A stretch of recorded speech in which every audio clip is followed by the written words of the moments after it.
మారు మారు పరమాన్నము కొద్దర పూరి చక్కెరలు చాలు పప్పు తది గది ఎందుకు తెలుసు కదా పెరుగు చారు పప్పు తది క్షీరప్యానికి కూరగాయల భోజనమే తింటాను. అందులో త్రాగడానికి బావిలో నీళ్ళు త్రాగేవాడిని కాదు, చెరువులో నీళ్ళు త్రాగేవాడిని కాదు, సముద్రంలో నీళ్ళు త్రాగేవాడిని కాదు. శ్వేతార్చలని చెరుకు ఉదకముని సేవిస్తున్నారు. అది కావున కోరికతో వచ్చాను. ప్రపంచములోన మానవులు గాని ఎలాంటి వారైనా గాని మానవులు చెరువులలో గాని గంగలలో గాని ఎక్కడో ఉతకము ఎక్కడ చల్లగా ఉంటే నీరు ఎక్కడ మంచుకుంటే అక్కడ తాగుతారు.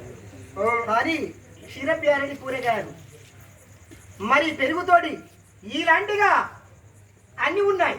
కానీ భోజనం భుజించినాక ఉతకం అంటే నల్లటి సారక లేని తెల్లటి చెరుకు రసము కావాలి. అవును, ప్రపంచంలో పచ్చ చెరుకులు ఉన్నాయి, నల్లని చెరుకులు ఉన్నాయి. కానీ తెల్లని చెరుకులు శ్వేత తెల్లని చెరుకు ఉతకము తాగి నేను వెళ్ళిపోతాను, తీస్తాను. అదే కావాలి.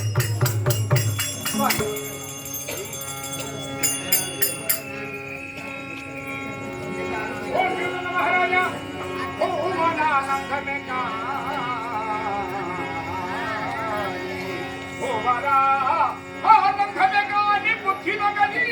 కలిగని చెరుకుని తలములోనా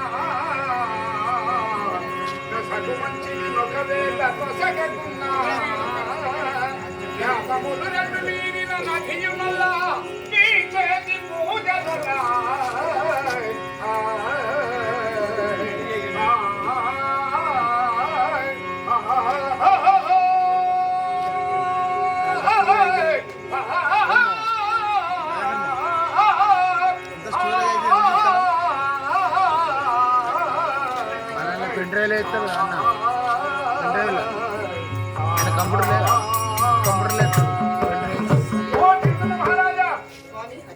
నీ పూజలు చేయగా చాలా సంతోషం అనిపిస్తున్నది. అబ్బా, ఏమి నీ పూజ, ఏమి నీ గొప్పతనము, ఏమి యొక్క వివరము చూడగా నాకెంతో సంతోషం అనిపించాది. కానీ నేను కోరుకున్నది ఒకటే చిన్నది కోరిక.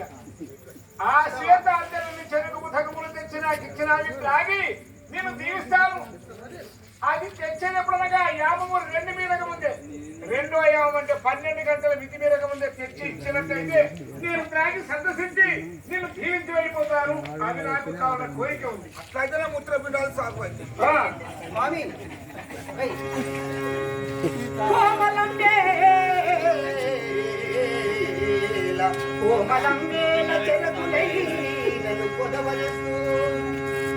దాని ప్రేమని ప్రేమ కలిగి ఉన్నా గడియలోన రేపుని జనములోన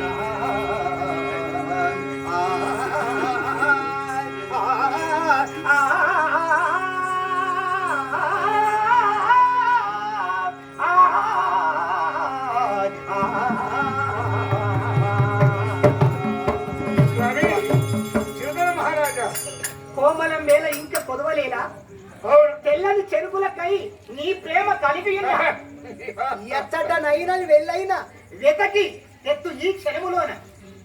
సరే, మీరు హాయిగా ఉండండి. సరే, మీరు వెళ్ళవచ్చు. సరే, చిరుతల మహారాజు శ్వేతాచలని చెరుకులను నేను అనగడమే వెళ్ళిపోతున్నాను.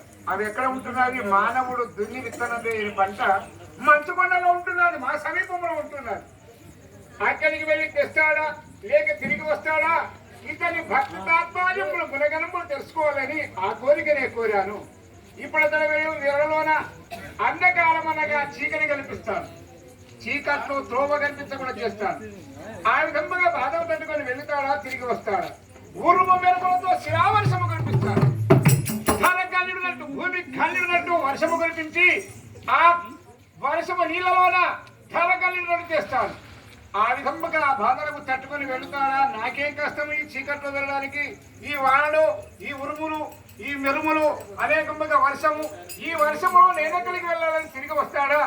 అతని భక్తి తాత్పర్యములు గుణగణములు చూడడానికి శంకరారూపము మార్చుకొని జంగమయ్య రూపంతో వచ్చాను. మీరందరూ ఒకసారి చెప్పండి.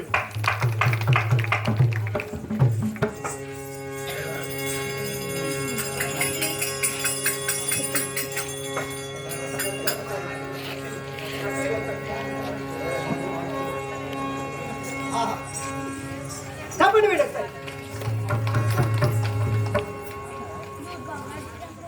ఎప్పుడైనా ఎన్నడైనా కానీ నా శివకంచిపురి పట్టణం నుండి రాజ్యాభిషేకం చేసేటువంటి వాడిని ఈ పట్టణంలో ఉండి ప్రజలను నా తరగ రీతిగా తమ్ముళ్ళ లెక్క చూసుకునేటువంటి వాడిని ఇవాటి రోజున ఆడిన వాడు తప్పకుండా పైకి బొంకకుండా అట్టి మహానుభావుడు దైవజనుడు గొప్పవంతుడు తపవంతుడు జ్ఞానవంతుడు సుగుణవంతుడు బుద్ధివంతుడు నా వద్దకు వచ్చాడు కనుక మాట తప్పకుండా మడవ తిప్పకుండా ఆ చెల్లని చెరకులు ఎక్కడ ఉన్నాయో ఆ బిడ్డ జాడని అడిగి పట్టుకొని తీసుకువచ్చి ఆయన భోజనం చేసిన తర్వాతనట ఉతకం అంటే అలా ఉండే అటువంటి నీరు ఆయనకి ఇస్తే అప్పుడు తాగుతాడు నాకు ప్రేమ ఉండాలి నేను పూజనవుతాను ఆ శంకరుడు దేవుడు దైవ